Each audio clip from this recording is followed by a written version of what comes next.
You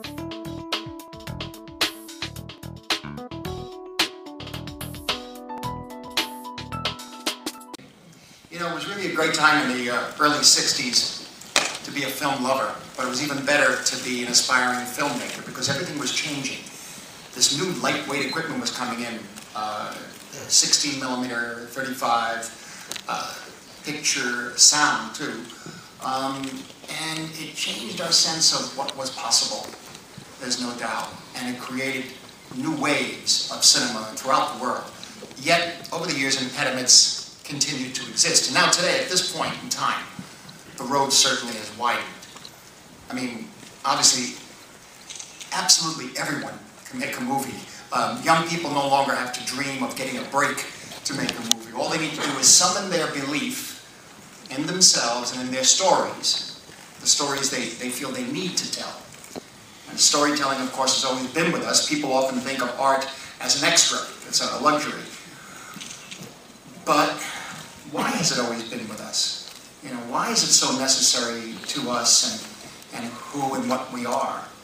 Why did recently a small group of film lovers risk their lives to hide the Afghan film archive behind a false wall, keep it safe from the Taliban? Why risk your life for cinema? And I think the answer to that is that all of us, humanity itself, talks to itself through the stories it tells and the art it creates. It's our way of working out the things we don't have a language for. It's our guide to the future and certainly one of our most precious bridges to the past.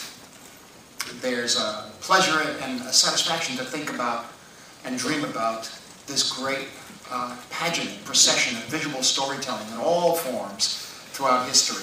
You go back, of course, to the cave paintings of Lascaux and Altamira or Chauvet, where Werner Herzog just did this beautiful 3D film called Cave of Forgotten Dreams. The first tragedians, the goat singers of ancient Greece, who performed the dramas that are the cornerstone of our Western civilization, which is tragedy and comedy. The frescoes and statues of Rome, which told us so much about the way people were living at the time. The use of panels in medieval and Renaissance painting, which leads the eye from one event to the next, and of color and composition, which creates flow. And of the development, of course, of perspective and scale, which allowed depth and volume and height.